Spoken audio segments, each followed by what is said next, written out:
Comment ça va par ici? Salut tout le monde, c'est William et bienvenue sur ce deuxième épisode de Jargon, l'émission où je prends le dictionnaire amoureux du théâtre, je prends les mots dans l'ordre et je t'explique un petit peu ce que c'est que le jargon du théâtre, c'est quoi les termes qu'on utilise, histoire que tu en saches un petit peu plus.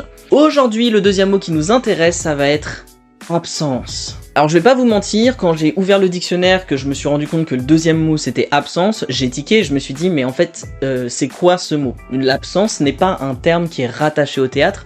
Qu'est-ce que ça fiche dans ce dictionnaire? Et en fait, en parcourant un petit peu le truc, etc., je me suis rendu compte que Christophe Barbier, qui est donc l'auteur du dictionnaire, vous avez tous les liens dans la description, comme d'habitude, on source les recherches et tout le bazar, et bah Christophe, il nous a mis aussi des termes, histoire de parler d'anecdotes, histoire de parler de petites choses en rapport avec le théâtre, et qui sont pas forcément des termes de jargon que vous avez besoin de connaître. Il n'y a pas de définition théâtrale de l'absence. Par contre, il y a des anecdotes sur l'absence. Et donc j'ai lu toute la description qu'il a mise dans ce dictionnaire sur l'absence, où il raconte du coup une anecdote avec un comédien qui n'est pas venu en représentation, et donc qui développe un petit peu tout un point de vue philosophique et poétique sur l'absence à partir de ça. Et je me suis dit, plutôt que de vous raconter bêtement ce qui est écrit dans le dictionnaire, que je vous invite à parcourir si ça vous intéresse, c'est que j'allais peut-être vous raconter une anecdote qui, moi, m'est arrivée en rapport avec justement l'absence sur scène.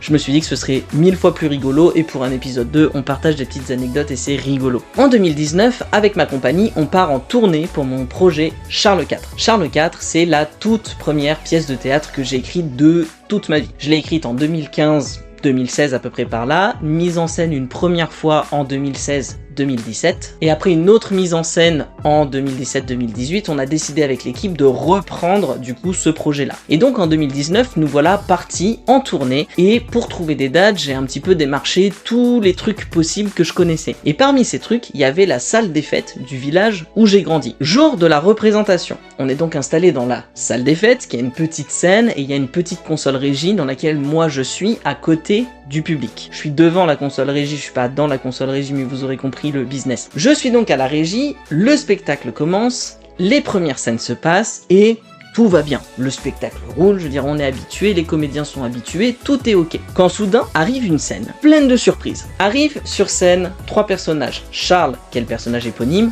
Henri et Arthur, qui sont ses frères. Et donc la scène commence, les comédiens sont sur scène, commencent leur scène, et à un moment donné, Arthur doit lancer une phrase pour que Franck, qui est le dernier frère de la fratrie, puisqu'ils sont 4, vous aurez compté, rentre sur scène pour continuer la scène. Sauf qu'Arthur dit sa phrase et il se passe rien. Il se passe rien du tout. C'est-à-dire que le comédien qui est censé rentrer sur scène, il est pas là. Il est pas là, on ne sait pas ce qui se passe, il est quelque part dans les coulisses, mais on ne sait pas où il est. Et autant vous dire que dans des coulisses, dans une salle des fêtes, il n'y a pas grand monde, il n'y a pas grand espace, donc dans tous les cas, c'est pas normal qu'il ne soit pas là. Heureusement, la personne qui jouait Arthur, en fait, avait un très bon niveau en improvisation, donc commence à improviser dans la scène pour essayer de sauver tout le schmilblick qui est en train de se passer, mais c'est la panique. Moi, je suis à la régie, je ne peux rien faire, et je me dis, mais est-ce qu'il s'est passé une dinguerie? Est-ce que le comédien est tombé dans les vapes? Est-ce qu'il est malade?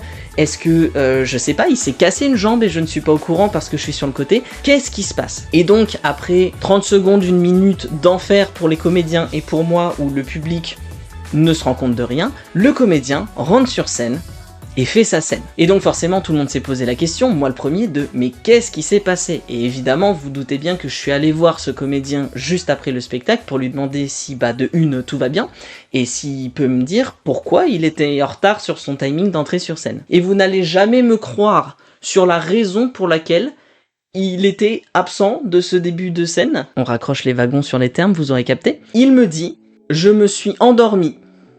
C'est-à-dire qu'en fait, les pendrillons, pour les personnes qui savent pas, sur scène, c'est des grands rideaux ou des grands pans de mur qu'on met pour qu'on puisse se cacher, en fait, derrière. Et du coup, hop, on se planque là, et on revient sur scène, on peut se planquer. Et donc, ce qui se passe, c'est que ces pendrillons, c'était du dur. C'était concrètement des portes, quoi. Et lui avait très mal dormi le soir. Il était dans une chambre commune où il y avait 2 personnes qui ronflaient comme pas possible, et en fait, il a très peu dormi cette nuit-là. Ce qui fait que quand il est arrivé sur scène, il s'est calé contre les pendrillons en attendant son tour pour rentrer, et en fait, il s'est endormi. Le gars s'est endormi dans les coulisses, sur scène, et c'est quand Arthur a crié plus fort son nom qu'il est rentré sur scène en autopilote, et en fait, il nous racontait qu'il s'est réveillé pendant la scène, c'est-à-dire qu'il était en train de faire sa scène, de dire son texte, quand il a commencé à se réveiller. Genre, le gars maîtrisait le spectacle à la perfection, genre vraiment. Bref, c'est une histoire encore aujourd'hui dont on rigole énormément avec toute l'équipe, et bien évidemment quand on a des nouveaux venus dans la compagnie, et ben on leur raconte cette anecdote parce que je la trouve exceptionnelle, et j'espère que toi aussi tu l'auras trouvé exceptionnelle. Je la trouve fantastique. Je veux dire, ça n'arrive pas ce genre de choses d'habitude, et je trouve ça trop fort que ce soit arrivé, et heureusement que ce soit juste une histoire d'endormissement dans les coulisses et pas quelque chose de grave qui soit arrivé. J'espère très sincèrement que cette anecdote t'aura plu. C'est un petit épisode spécial pour jargon. Voilà, il y a des termes que je peux vraiment pas exploiter pour vous expliquer des choses précises sur le théâtre, parce que tout simplement ça n'a aucun rapport. Voilà, et du coup j'en profite, je vous raconterai des petites anecdotes, on se posera des questions, etc. On adapte le format bien évidemment. Si ça t'a plu, n'hésite pas à t'abonner, bien évidemment, parce que ça donne de la force et ça fait plaisir. Et puis n'hésite pas à me dire ce que t'as pensé de cette anecdote, bien évidemment. Je te dis à très bientôt pour le 3e épisode de Jargon.